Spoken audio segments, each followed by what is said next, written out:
Hola, muy buenas tardes compañeros, mi nombre es Juan Esteban García Murguía. Yo les voy a exponer, a platicar sobre el tema de los alimentos transgénicos y su delimitación, que sería la necesidad de los alimentos transgénicos aquí en México, en nuestro país. Yo pretendo entrar a la carrera de nutrición y en la Universidad Abierta y a Distancia de México.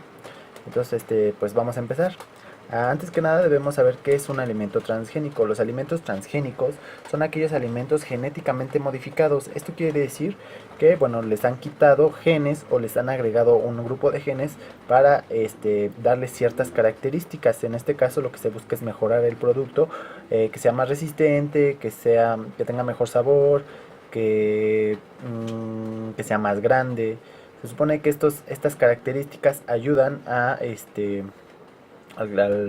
la industria, ayudan al ser humano. Y bueno, eso es muy general, que es un alimento transgénico.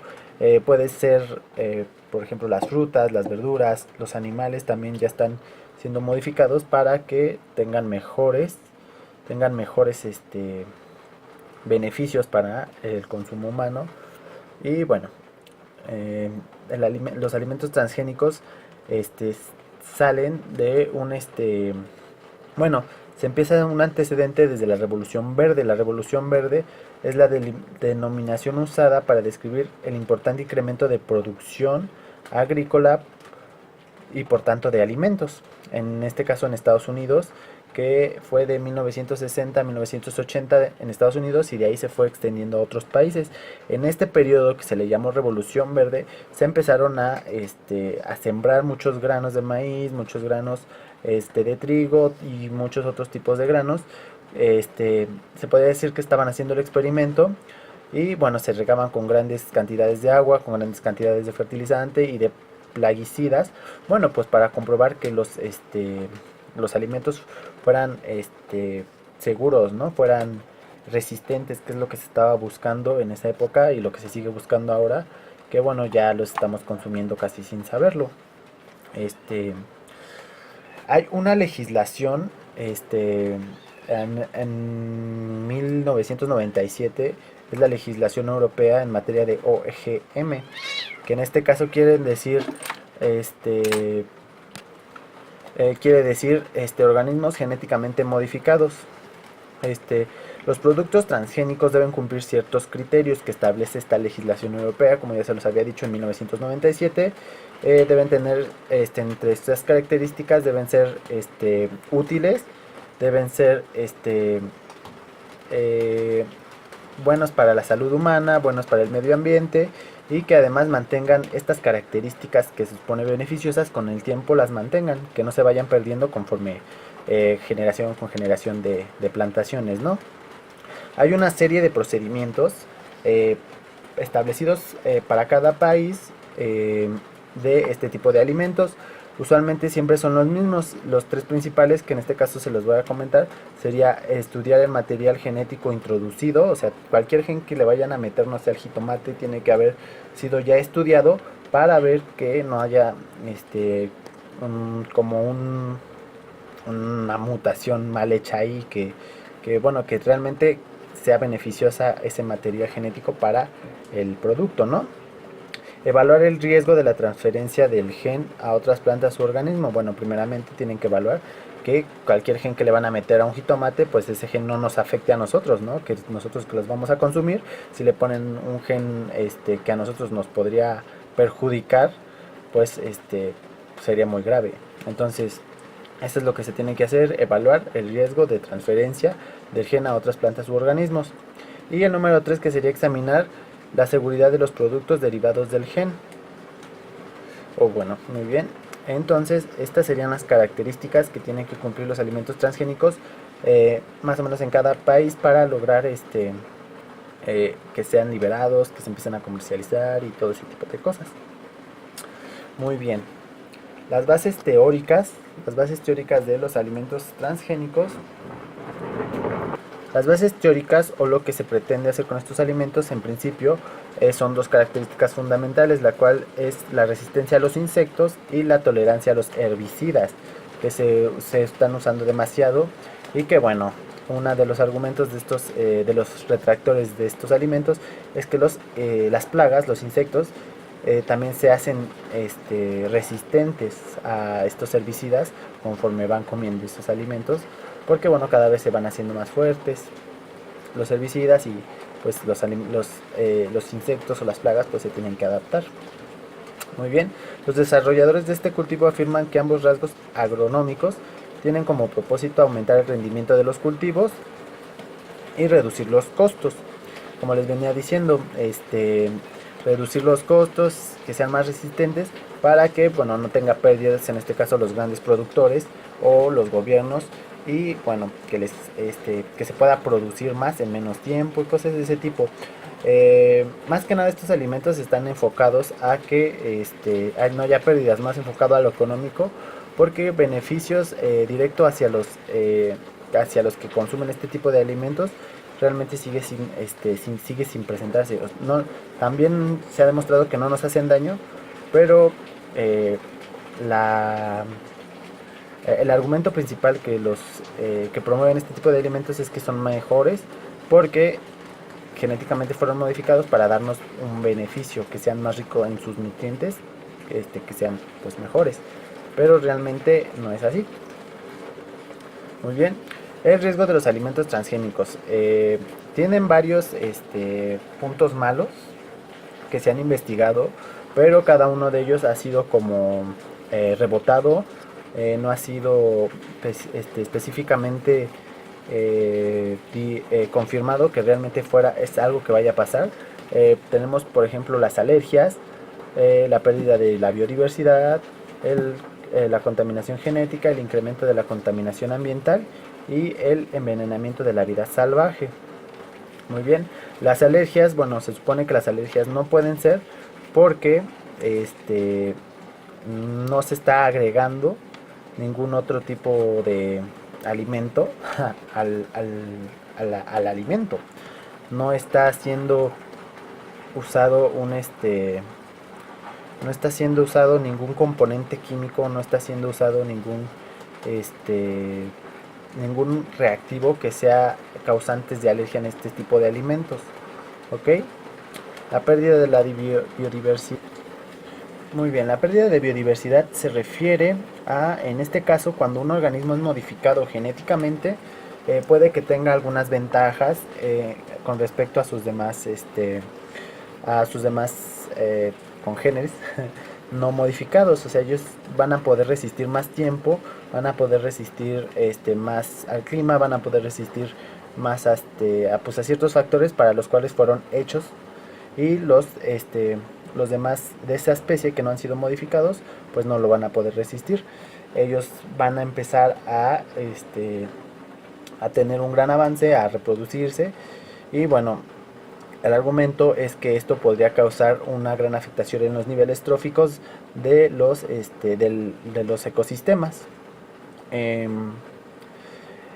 Se supone que esto no puede pasar, ya que estos alimentos solo están plantados exactamente donde se van a consumir, o sea, donde no es algo que se plante en un bosque y ahí se deje y que se reproduzca. No, no, no. Se supone que es algo que se produce a gran escala en un espacio determinado para que ahí se produzca y ahí se comercialice, se empaquete, se haga todo ese tipo de cosas. Entonces se supone que esto no podría pasar porque bueno, no sería como que la no sería como la intención ir a plantar a otro lugar que no fuera donde se van a cultivar y donde se van a exportar o a mandar a otro lado para el consumo. Muy bien. Contaminación genética. Bueno, muy bien, la contaminación genética está hablando de, bueno, cuando especies de una planta que ha sido modificada genéticamente, este, por medio de la polinización, contamina a otras plantas. En este caso, el miedo es que los contamine a plantas salvajes, como a malas hierbas. Con este tipo de genes, bueno, las malas hierbas serían más resistentes a los herbicidas, a los insectos, y adquirirían, bueno, ese tipo de beneficios que tienen las plantas genéticamente modificadas. Este argumento se supone que lo quitan, lo descartan, ya que los alimentos como por ejemplo la soya o el trigo, no tienen como parientes tan cercanos como malas hierbas, por ejemplo, ese es un ejemplo.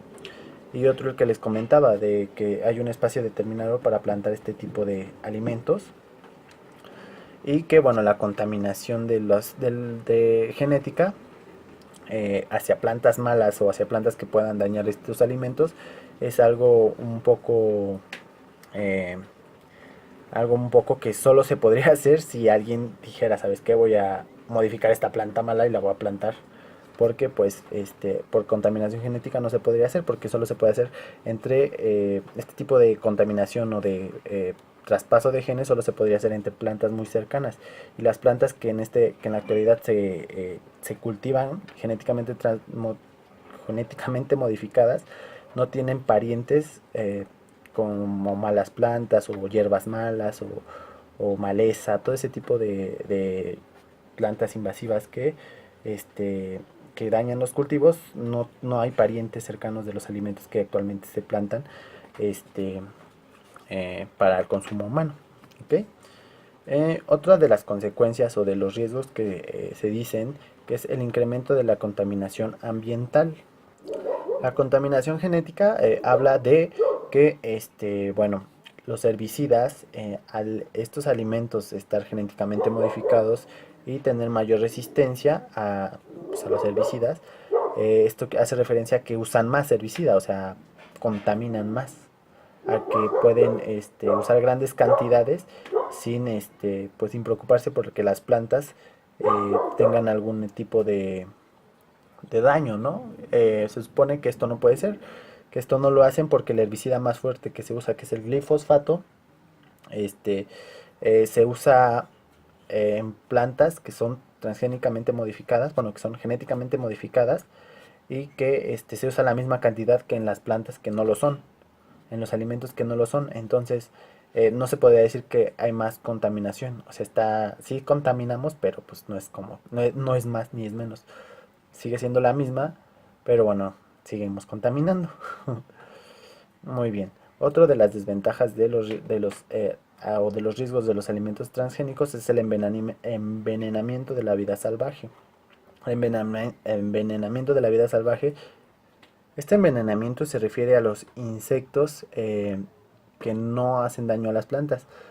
Por ejemplo, las mariposas o por ejemplo las abejas, ese tipo de insectos, al tener más herbicida o al poner herbicidas más fuertes en los alimentos transgénicos, bueno, no solo mueren los insectos dañinos, sino también los insectos que en este caso son importantes para las redes tróficas de los ecosistemas. A esto se refiere este envenenamiento de la vida salvaje. Muy bien, los alimentos transgénicos en México.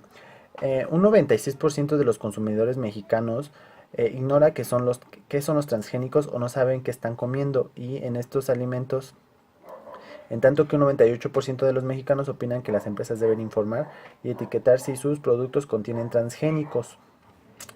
Esto quiere decir, bueno, que en primera los mexicanos no sabemos qué es lo que nos estamos comiendo. No sabemos qué es un alimento transgénico. Se hizo en este proyecto de investigación que bueno, los alimentos transgénicos no tienen la idea de qué son y qué beneficios o qué consecuencias puede traerlos. Tampoco saben, los que tienen conocimiento de qué es un alimento transgénico no tienen conocimiento de qué alimentos son los que son transgénicos en nuestro país o lo que estamos consumiendo, los que se pueden comercializar o los que no se pueden comercializar, los que ya están liberados para consumo, los que no están liberados para consumo. Simplemente es muy poca la información o muy poco, sí, la información que hay en este país sobre ese tipo de alimentos. Y bueno, la población con un poco que sabemos que la población de México es un poco apática. Bueno, entonces pues esperábamos, ¿no? Bueno, en México la autoridad sanitaria está permitido la comercialización de 31 transgénicos de soya, de canola, maíz, algodón, papa, jitomate y alfalfa. Ok, ese tipo de alimentos son los que ahorita están permitidos que tengan en sus diferentes variedades, puedan ser cultivados y puedan ser comercializados, a pesar de que sean alimentos transgénicos, genéticamente modificados y tengan pues características diferentes, ¿no? Ok. En México, este tipo de productos, como yo se los venía diciendo, son más para beneficio de los grandes productores.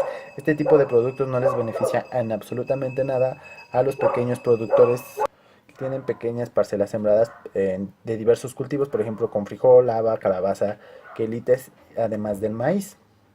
eh, Bajo condiciones ambientales variables inadecuadas para los transgénicos existentes.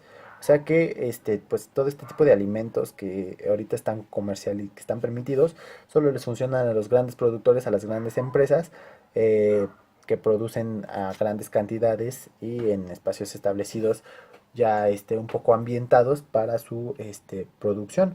Mientras que a los mexicanos, bueno, a los productores mexicanos, pues no es de mucha utilidad este tipo de alimentos, este tipo de sembradíos transgénicos, ya que pues ellos son, aparte de que siembran variedades diferentes de alimentos, las condiciones climáticas del país no permitirían que crecieran los transgénicos, porque ellos ya están adecuados para otro tipo de ambiente. Hay una encuesta que se hizo en el trabajo de investigación. eh, Se le preguntaron a 10 personas sobre su opinión, sobre si sabían que son alimentos transgénicos o si comerían un alimento transgénico. Los resultados de la encuesta fueron que la mayoría de todas estas personas, bueno, pues no saben que es un alimento transgénico. Muchos respondieron que les daba igual. Muchos respondieron que no comerían ese tipo de alimentos. Si en el envase de algún producto viniera que es transgénico, no se lo comerían.